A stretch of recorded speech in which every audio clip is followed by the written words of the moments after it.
స్వచ్ఛమైన నాణ్యమైన గౌదర్పార్ పూజా ఉత్పత్తులు www.gaudarpar.com ద్వారా ఆన్లైన్ లో ఆర్డర్ చేయండి. మీ ఇంటిని దేవాలయంగా మార్చుకోండి.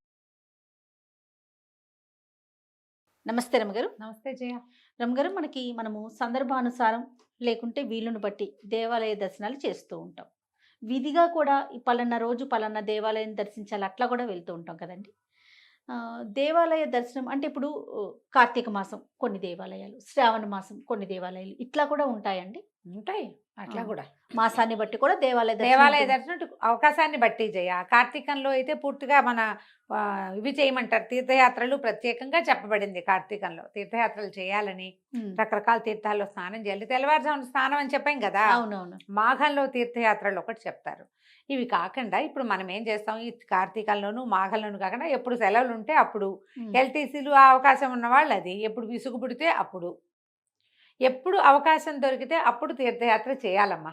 ఓకే, ఇది మన పాయింట్. నెలలతో సంబంధం లేదు. ఇది మనం ఎవరో అడిగారు, శూన్యమాసం కదా ఇప్పుడు మేము తిరుపతి వెళ్ళొచ్చాను. శూన్యమాసానికి తిరుపతికి ఏం సంబంధం? శూన్యమాసం నువ్వు ఏదైనా ప్రత్యేకంగా పుణ్యకార్యాలు అంటే ముహూర్తం పెట్టుకుని చేసే పనులకి శూన్యమాసాలు అడ్డం వస్తాయి, కానీ మనం తీర్థయాత్ర చేయడానికి ఏమీ లేదు. ఇదివరకటి రోజుల్లో ఇట్లా ఎప్పుడో ఒక్కసారి వెళ్ళేవాళ్ళు జయ, జన్మానికో శివరాత్రి లాగా. అప్పుడు ముహూర్తం పెట్టుకుని పూజలు చేయి, ఇంట్లో పూజ చేసి, ఇంటికి సున్నాలు కొట్టి ఇంట్లో పూజ చేసుకుని జోగి అడిగి అట్లా వెళ్ళేవాళ్ళు. ఆ కాలం అది. ఇప్పుడేముంది, మనకి టికెట్లు దొరకటమే మన ఇది. టికెట్లు దొరకాలి, అక్కడ రూములు దొరకాలి, మనకు లీవ్ దొరకాలి, ఈ మూడు సీక్వెన్స్ కుదరాలి, అంతే, వెళ్ళిపోవటమే. అస్సలు అలా ఆలోచించదు. మనము ఏదైనా దేవాలయ దర్శనం చెయ్యాలి అన్న ఊహ వచ్చిందంటే మన గ్రహస్థితులు బాగున్నట్టు, ఎగిరి గంతేసి దూకేయటమే. అక్కడ ఆలోచించద్దు అసలు. దానికి మంచి చెడు ఏం చూసుకోక్కర్లేదు, ఏం అక్కర్లా. అమావాస్య తిథులు మనకి పనికి రావని, అవి నువ్వు ఏదైనా నీకు సంబంధించిన క్రియలు చేసుకోవడానికి తిథి, కానీ భగవన్ దర్శనానికి తిథి ఏమిటి? అక్కర్లేదు, శుభ్రంగా వెళ్ళొచ్చు. అట్లా ఆలోచించకండి అసలు. పోనీ మనం తప్పక దర్శించాల్సిన దేవాలయాలు అట్లా ఉంటాయా? అవి ఉన్నాయమ్మా. ఎప్పుడు కూడా మనం మామూలుగా చెప్పుకున్న పంచారామాలు, తర్వాత ఏమో అష్టాదశ శక్తిపీఠాలు, ద్వాదశ జ్యోతిర్లింగాలు, పంచభూత లింగాలు, ఇవి కాకుండా 108 ఇవి దివ్య దేశాలు, విష్ణు క్షేత్రాలు, ఇట్లా చూడాలి. చార్ధామ్ యాత్ర చెప్పుకుంటాం మనము. బడా చార్ధామ్ యాత్ర అంటే మనం చెప్పుకునేది ఏది, పూరి, రామేశ్వరము, ద్వారకాధీశుడు, ఆ తర్వాత బద్రీనాథుడు. ఇది లేదా ఇప్పుడు టూరిజం శాఖ వాళ్ళు ఏర్పరిచిన బద్రీనాథ్, కేదార్నాథ్, గంగోత్రి, యమునోత్రి.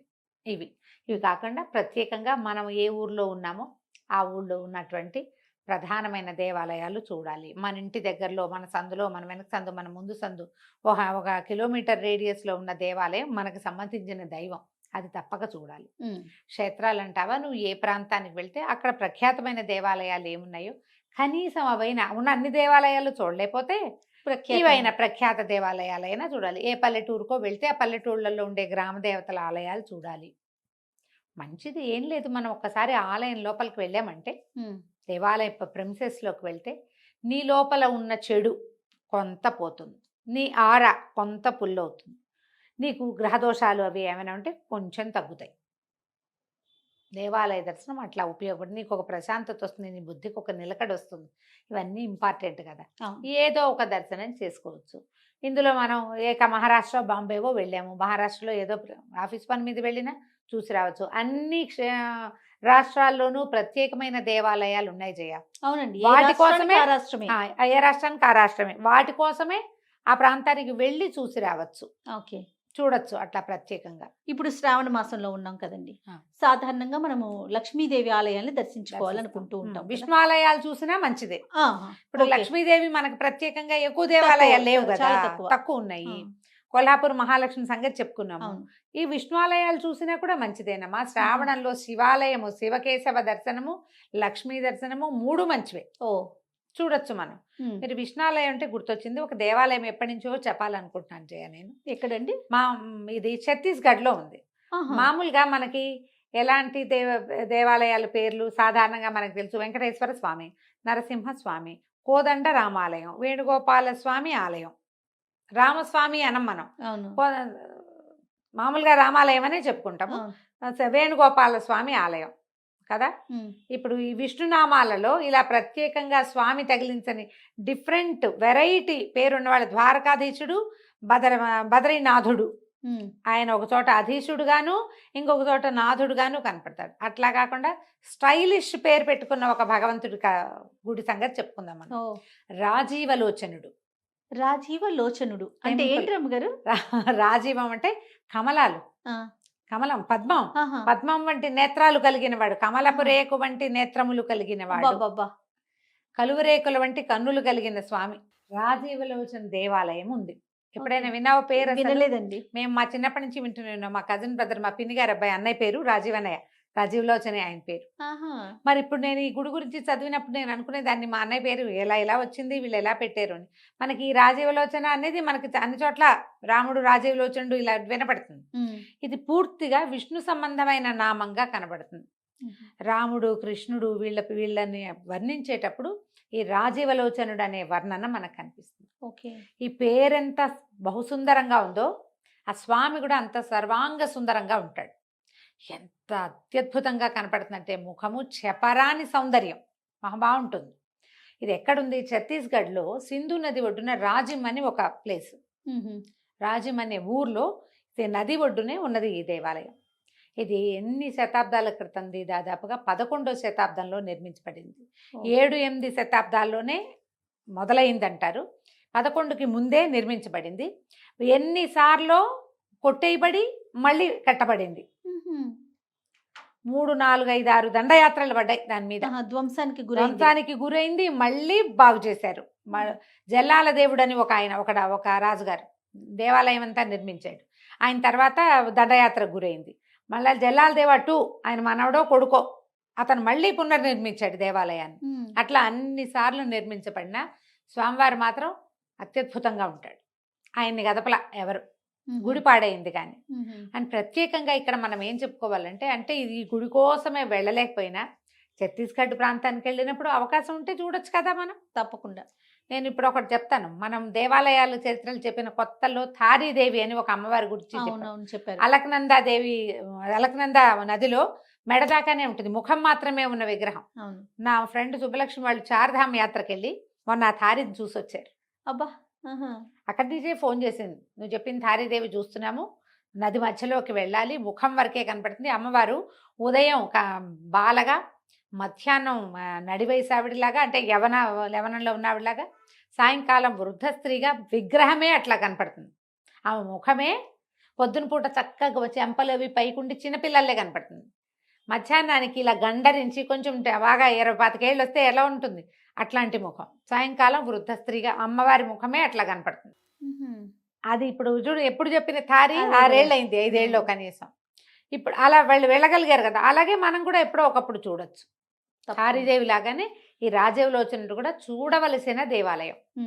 అండ్ మోరోవర్ ఇక్కడ ఇంకో ప్రత్యేకత ఏంటంటే, మనకి జనరల్గా ఇవి చెప్తారు, ఆ పంచాయతనాలు, శివ పంచాయతనము, విష్ణు పంచాయతనము, దేవి గౌరీ పంచాయతనము అని. ఈ పంచాయతనం అంటే 5 దేవతలు పూజింపబడేది. అవును. ఇందులో శివుడు విష్ణువు, శివకేశవులు ఇద్దరు, గౌరీ ఆద్యశక్తి, తర్వాత గణపతి, సూర్యుడు, ఈ 5. ప్రధాన దైవం ఎవరైతే అమ్మవారైతే ఆమె మధ్యలో ఉండి 4 పక్కల ఉంటారు. శివుడైతే పరమేశ్వరుడు మధ్యలో, లింగం మధ్యలో ఉండి మిగిలిన 4 పక్కల ఉంటారు.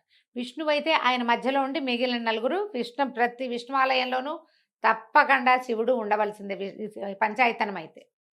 ఇక్కడ ఎట్లా ఉందంటే, ఈ మధ్యలో రాజీవలోచనుడు ఉంటే 4 దేవాలయాలు ఉన్నాయి. 4 విష్ణువు యొక్క 4 స్వరూపాలు మనకు కనిపిస్తాయి ఇక్కడ.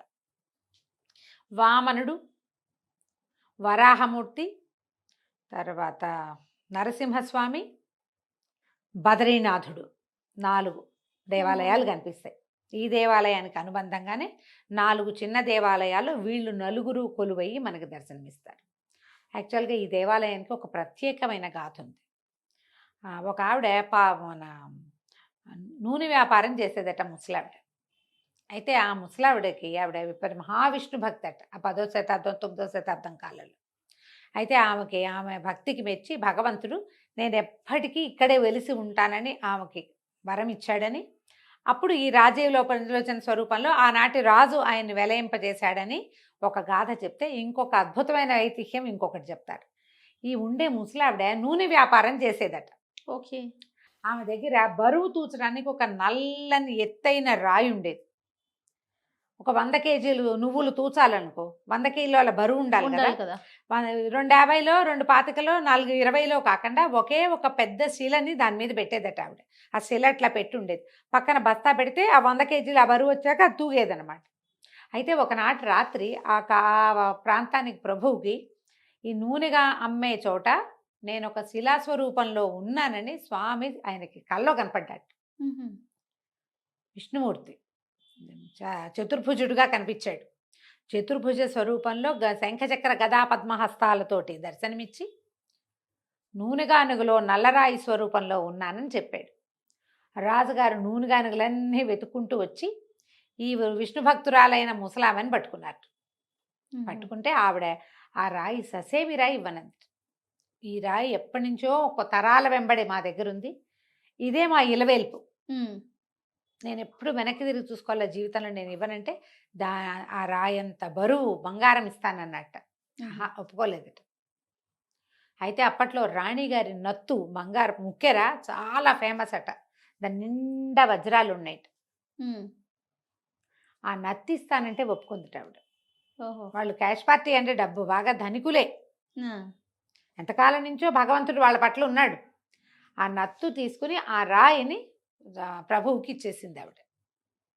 ఆ రాతినే రాజీవలోచనుడుగా చెక్కించారు. ఆయనకి ఏ స్వరూపం కనపడిందో ఆ స్వరూపాన్ని ఆయన బొమ్మ గీసి ఇక్కడి నుంచి ఇక్కడ దాకా కనపడతాయి నేత్రాలు. ఇట్లా చక్కగా ఉన్న నేత్రాలతోటి ఉంటాడు స్వామి. అపురూపమైన సౌందర్య రాశిగా కనపడతాడు. చాలా అందంగా ఉంటుంది విగ్రహం. ఆ విగ్రహాన్ని చెక్కించి అక్కడ ప్రతిష్ఠ చేశారు.